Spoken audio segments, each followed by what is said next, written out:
Look up the word crazy in the dictionary and you might just find an asterisk beside the definition that says, listen to the Subiquitous podcast featuring Sue Duffield and you'll find out what crazy means. Sue's travelogue journey of unfiltered stories, impossible miracles, and faith-filled fun will be revisited right here. So buckle up and let's get going with this humorous travelogue of an unfiltered saint, Subiquitous.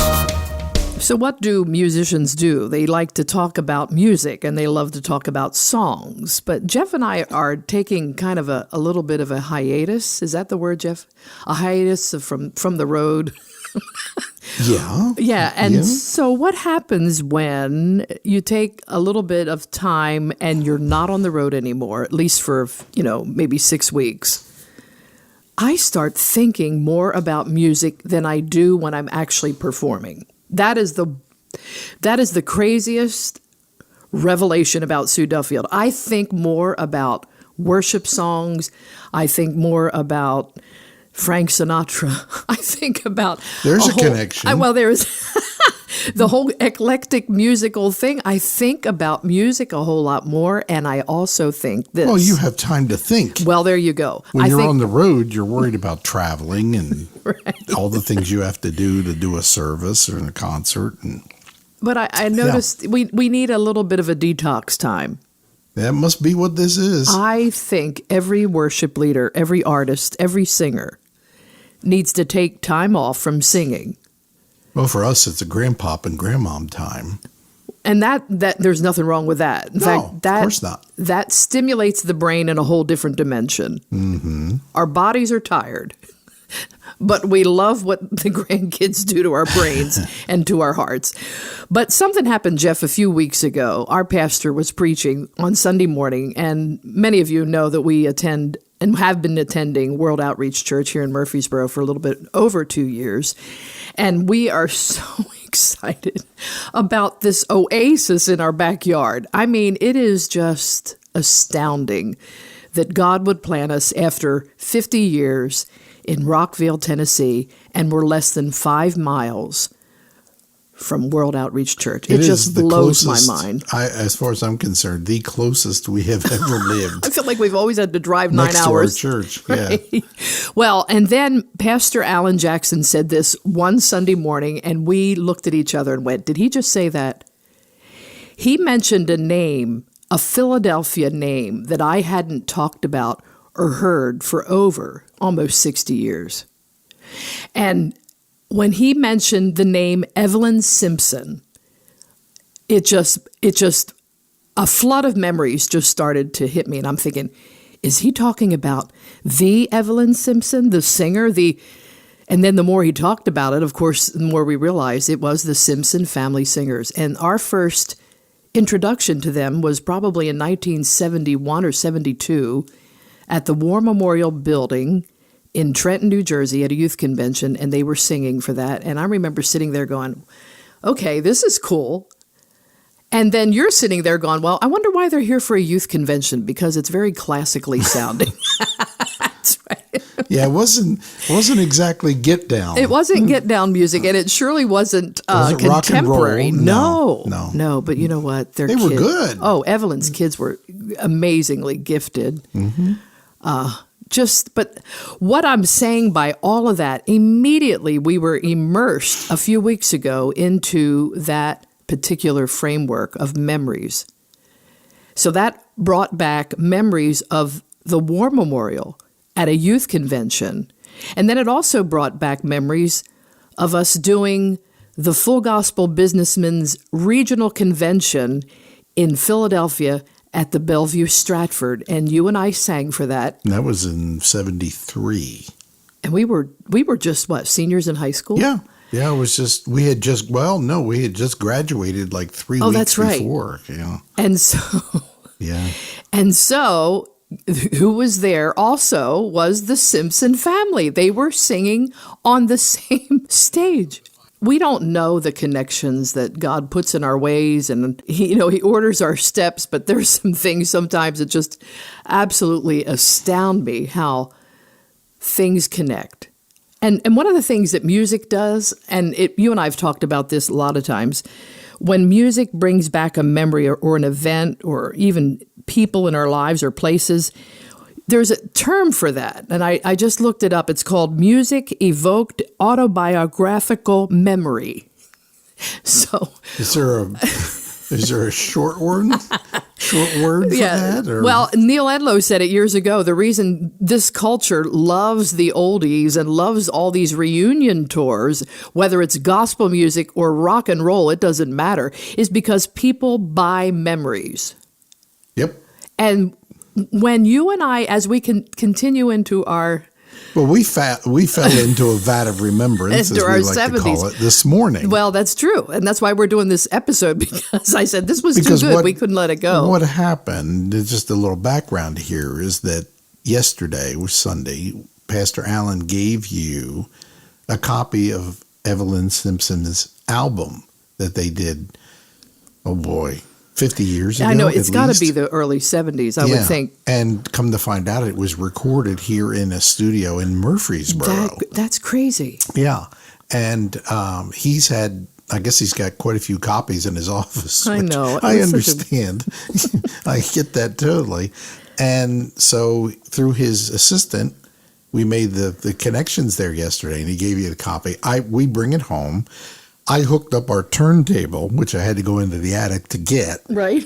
And plugged that in, and I'm sitting here recording it actually into my computer. I just sent you the file, as a matter of fact, so you can listen to it. And so we go down this vat of remembrance, fall into this vat of remembrance, how you came across them, you think, at your grandmother's house? I think so. This is what I'm thinking. It even goes deeper than 1971 and 72. It could even be in the late 60s, because my grandmother was in her realm as a regional organist for a lot of revivals in that area at the time. R.W. Schambach is a name that she used to play for when he had tent meetings in Salem County. There was another name that you mentioned, Pastor Matt Brown from Salem, New Jersey. Who, among other things, sold us a membership in AAA. Did he? Lo, these 50 years ago. Knocked on the door. Hey, do you know Jesus? Well, here's some AAA Well, insurance. no, we had met him previous to that. It wasn't quite that cold of an encounter. But, when the moon is in the 7th house and Jupiter aligns with Mars, Lord. all these weird kind of connections are all just kind of floating in my brain. So that's probably why I didn't sleep last night. Maybe. Well, then it started, when we get into this thing with the Simpson family, you're talking about your grandmother and so forth, and them meeting or at least hearing about them being at your grandmom's house. My father went to a Full Gospel Businessmen's meeting when I was, maybe 6 or 7, and came home with a record. And for those of you who are not familiar with that term, it's called vinyl. Our today. audience knows. The demographic says they'll know what a record is. Today they call it vinyl. As they say in New York, a record. A record. Yeah. Anyway, he came home with a copy of a record right. by a group called the Couriers Quartet, exactly. which was my first introduction to gospel music, period. At 6 or 7 years old, I had not started playing the piano or taking lessons or any of that. And, as I mentioned to you, you go back to the situation in the northeast part of the United States. In those days, in churches, there were not a lot of traveling artists. No, we've mentioned that many times. Yeah, Couriers were the first one to really bring gospel music up into that exactly area. Right. So you basically had Bev Shea, Ethel Waters, as you mentioned. Those were your choices until groups like that. And of course, it started from there. But we were kind of on the beginning of all that. And this is where all this remembrance got into us doing this podcast. Well, and going back, listening to the testimony and recalling, was this when, I'm trying to remember now, see if you can help me with this one. I remember we had just started to formulate and understand who Andre Crouch was back in the early 70s. We're talking 1970, 71, 72. It would have been around that time, yeah. Right. So for me, that was an eye-opener. This West Coast incredibly gifted songwriter, that was just... They were considered some of the early contemporary. They were. And we knew of them and had the Crouch and the Disciples records. Right.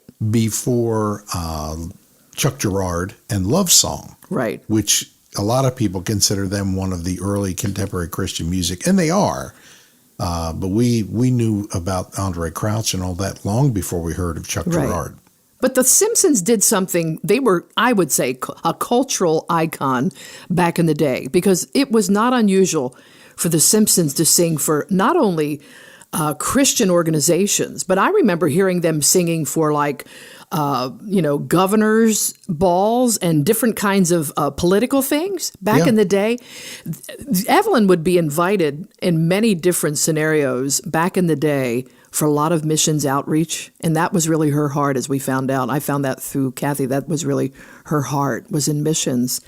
And so as a kid, trying to be a little bit more diversified in my likes for music, I really did love the sound that they had. And I was just so excited to have this album because I hadn't heard of The Simpsons in years. And it was just... Yeah, I it don't was know. Just amazing. I don't know. It's because they're not traveling as much. Well, Evelyn's gone, but her daughter is quite the musician and is in Washington, D.C. Oh, okay. And it's if you get on Google, you can find out all about Evelyn Curitan. She is a brilliant, brilliant musician as well. They all were very talented. I know, and as we called it, seriously trained. Seriously, exactly. Yes, as opposed to a few of my musician friends that are not very serious. Right, and then it immersed them immediately into the charismatic movement. That was always just amazing to me. Mm-hmm.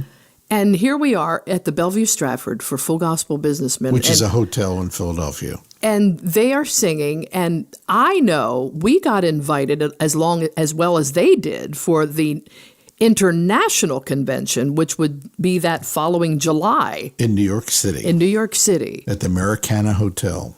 So I don't even know if that exists anymore. I don't know if it does anymore either. We're talking July of 1973 for those young people in the audience. But being a piano player that you are, and I'm not, you have an ear for legit singing. You really do. It may not be your choice, but you understand it, correct? Yeah, we all use it, but I'm humored at the phrase legit singing. Well, you know what I'm saying. I know. The people we all use it.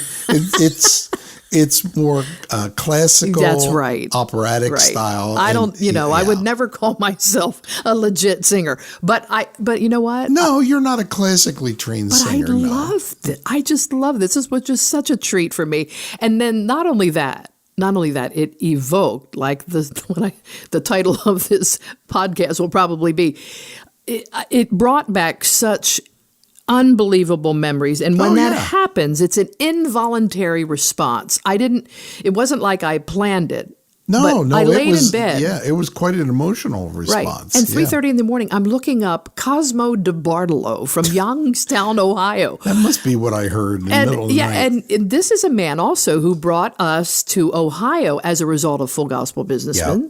And we sang at his church in Youngstown. Actually stayed at his house. That I can't remember. And he just passed away last year at 100 years young. Wow. Amazing. And then I thought about Ralph Marinacci from Pittman. Yep. Marinacci's Dress Shop. And the day we found out that we were invited to sing for the Americana Hotel, the International Convention in New York that year, 1973, Ralph Marinacci came up to me and he says, I own a dress shop in Pittman. I want you to come over, pick out 3 dresses for the convention, and I'm going to take Jeff to Sears to buy him a couple of suits. Mm-hmm. Yep, because we had to look good. We had to represent South Jersey pretty well. But the thing is, all of this is happening. We're just 17. Well, no, a little older than that. We were 18. He was 73. One whole year. Well, hey. I wasn't 18 yet until August. Well, okay. You were close. But all those... And then Earl Prickett. Earl Prickett, and I think he was the one. I think he's the one That in got us South invited Jersey. to That, yeah. And because the event in Philadelphia was considered a regional. that's what I said, yeah. Oh, yeah, it was considered a regional That's event. right. If you said that, I'm sorry. That's okay. Yeah, not the first time we've corrected each other. No, that happens Or often. added to each other, for that matter. Yeah, we just add Yes. or take away. But But Evelyn was on also 700 Club too. Did you know that?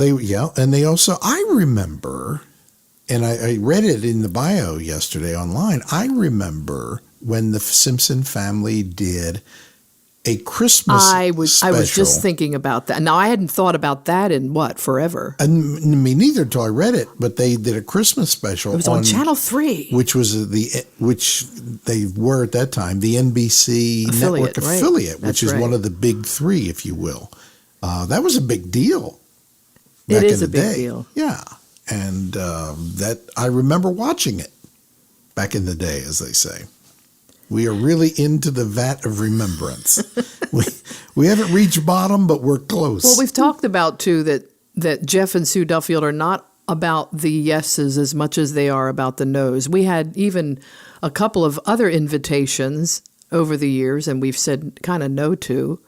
But, early on, there were a lot of things thrown in our path, and I remember our parents being wise in their course of direction for us at the same time. And then we have people like, as you mentioned, the Couriers and some of those early influences to tell us, maybe not. Well, if you recall, and this is not a commentary on one way or the other, but if you recall at that convention in Philadelphia, the speaker was a gentleman by the name of Dwayne Friend. That's right. I couldn't bring that name for. See what you. Yeah, I know. Well, it's a gift, Yeah. or something. I remember or now. indigestion. Yeah, he was the speaker, yeah, and he tried to. Well, he yeah. offered us a job to travel with him right then and there. Yeah, and Dwayne Friend was known as a guitar player with the Goodmans Southern gospel group, the Happy Goodmans, and later on the Blackwood Brothers he had played for. And he was an incredible guitar player, very much in the vein of Roy Clark and Chet Atkins. Right. If you want to evoke a style guitar player people would know. Right. He played a very, very similar style to that. And he was an accomplished musician. Being very serious about that. We were actually in his hotel room talking about it. And I remember thinking, I have no idea what in the world I'm going to eat tomorrow, let alone make a major decision like a life-changing decision like that. Or some people said 17 and a half.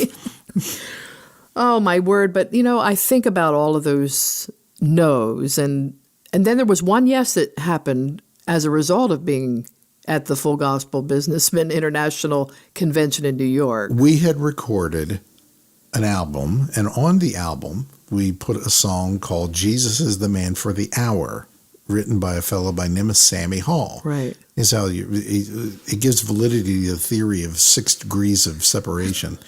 We did the song because we had heard the Oak Ridge Boys do it, and we decided to do it. I didn't know who Sammy Hall was. You did. I kind of did. Yeah. I didn't know him, but I kind of knew of him. So we do the record. We go to New York City, and we sing at the World Convention. Oral Roberts spoke there. Rex Humbard spoke there. Catherine Coleman spoke there, and others that are lost to memory at this point. And there was a young lady, we're assuming she was there with her parents, who came up to us in the youth meeting, as they called it, and heard us do it or bought the record and took it home. They were from Atlanta, and they knew the aforementioned Sammy Hall. And at that point, Sammy's group, family, was the family group, sisters and brother-in-law, had left the road, and he was reforming the group. She gave him our album. He heard us singing his song, and it was less than 2 weeks after we did that in New York City. He was calling us, offering us a job. And a month later, you and I were on our way to Tennessee for the very first time in August of 73. And we have Evelyn Simpson to blame for this. Really? That's a stretch. I mean, that's how it started out. But Yeah. this whole vat of memory thing, as you just said, we have Evelyn Simpson to blame for this because she's the one. She's the one, really, though, one of my early encouragers of watching on the platform and then saying to myself, maybe one day I'll do that. Those are the things that you experienced as well, watching other piano players. Oh, yeah. Well, I almost quit many years ago. When you heard Lorne Matthews? Lorne Matthews I love play. that story. That's one of my favorites. I'm going to quit because you're good. He was playing for the Cathedral Quartet. And if memory serves, and it does occasionally, we were in Millville, New Jersey. Right. And the Cathedrals were over there doing it at a concert, and he played the Battle Hymn of the Republic. And I remember. I was there because I could see you got red in the face, like I'm never going to play another note. And I was like, the rest okay, of that's my it. life. We're done. Because I can't play that song like that arrangement. And strange thing as it was, I mean, he's like 81 or 2. Wow, And I love that. I don't want to make him older than he is, but Yeah. he's in that age group. And he still plays phenomenally. And, Sure. And we later on, we're doing a concert somewhere and with Sammy Hall, and he came up on the stage after the concert and complimented me on my playing. Was quite intrigued with the 3 keyboards that I was playing at the time, and developed a relationship, and then refound each other on Facebook. And he just sent me a message the other day. He's back living in Ohio, retired, but. The other thing I envy about him, he's a great golfer. He's got like 3 hole-in-ones in his life. We don't want to hear this stuff. To play like that and then play golf too, that's aggravating. It is aggravating. It is, yeah. When a musician's a good athlete, we don't want to talk about that. No, that's just annoying to have 3 hole-in-ones. Oh, my goodness. Yeah, I hadn't came close. The serious part of this, though, Jeff, really, music does draw our attention. And you and I have talked about this before. And of course, our wonderful friend Robert Morgan repeats it over and over again, that sometimes we walk away from the songs or the musicians of our history only to do new things. And we forget that God does a miracle sometimes in people's hearts when they're singing songs that they know or they can identify with. Yep. It doesn't have to be the whole worship experience. No. But we have seen it over and over again, especially with young people, even as young as 5 years old, come up to you and say, wow, I love that song. And it ends up being crown him with many crowns. Right. Or it could be anything for that matter. Well, they're not getting that. So no, the old hymns or the older songs, whatever you care to call them, are, if you will, milestones, markers in our memories. And Scripture says to do that, to make markers and memories, to remember, brings you back to a place, a song could do that, where it brings you back to a place in your life where God answered a specific prayer or opened a door for you or whatever the case may be. And so it serves a purpose there. And it draws our attention and it increases, and I love this part, my likelihood that the encoded memory of a kid growing up in a little church in South Jersey who sang all the songs, the current ones, the ones that were even 100 years old at the time, a wide variety of music from Evelyn Simpson to Andre Crouch to Carly Simon, for crying out loud, or to Frank Sinatra. When music draws your attention, it increases the likelihood that it will be encoded in memory together with details of a life event. And that's what happened a couple of weeks ago, hearing the name Evelyn Simpson. Whether it's Andre Crouch or Frank Sinatra or Carly Simon, it doesn't matter. There are, I would believe, healing memories too. I mean, sometimes it brings up a bad thing. It could very well do that. Mm-hmm. But I have never seen anyone singing the hymns of the church or even some of those early CCM songs where, I'll never forget Easter Sunday morning at World Outreach. You and I were a basket case. Mm. When we heard those incredible songs of the 80s. Mm-hmm. And the irony is why do we think it only has to be one way? Why couldn't we be more diverse in most things? But I especially want to be on a little bit of a my goal is to bring an awareness more and more as we continue to age and as we understand that God has blessed and anointed music of many generations. And any church or any organization or any outreach or any nonprofit who specifically only does one little tiny style, I think they're missing it. And Evelyn Simpson showed me that as a kid. I was listening to Stevie Wonder and Andre Crouch, and I was listening to, the Beatles. And then Evelyn Simpson walks on the stage with her family, and a whole new awareness happened to me that day. I heard legit classical music coming from a wonderful woman who loved Jesus with all of her heart, who ended up, just like you and I, doing full gospel businessmen conventions and even women's aglow conventions. Mm-hmm. And how God used that as an example for a young teenager like you and I. I mean, we got to all just stand back in awe of all the influences that we've had over the years. I'm impressed with your new phrase you coined, encoded memory. Encoded? Do you like that? Yeah, you ought to write a song about it. No, my other word was evoked. Yeah, but I liked encoded memory. Okay. It's a computer term. Well, it's an emotional thing. I mean, seriously, when you have a familiarity with a song or an artist, it's an emotional experience. Mm-hmm. All the more the reason. I always encourage young people, and in fact, in August when I do this youth camp for young girls between the ages of 10 and 14, we're going to talk about going back and listening to songs that your parents and grandparents listened to and why that was important. Mm-hmm. And I think it's going to be a good education for them. But then I'm also going to allow myself to be taught by them too at the same time, because I know many of them will have their own opinions on music for sure. And their likes and dislikes, and that's okay. Yeah.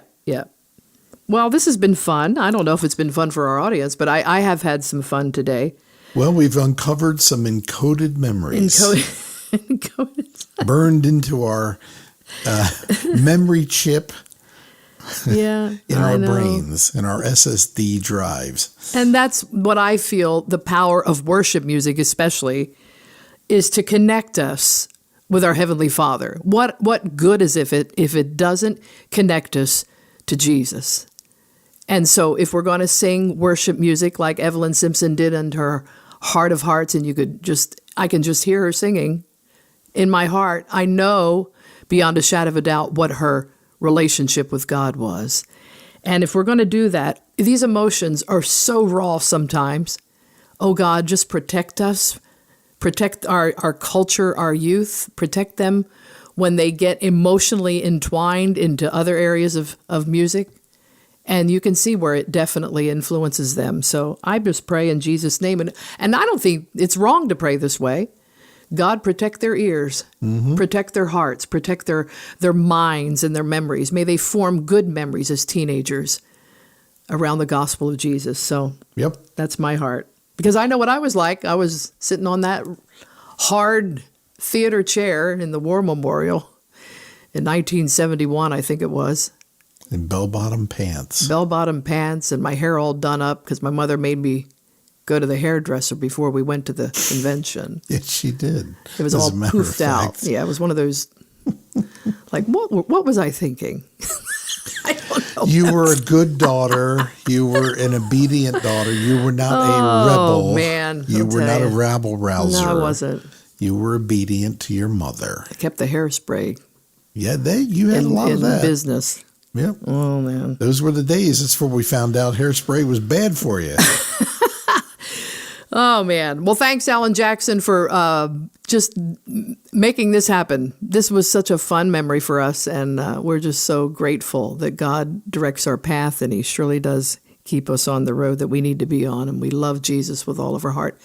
And I encourage you to get on SueDuffield.com today and stay in touch with us. And if you have any comments or critiques or maybe even a question. I mean, that I've been known to be. Or maybe someone may remember a story about the aforementioned Simpson family. It would be fun. Yeah. Anyone else?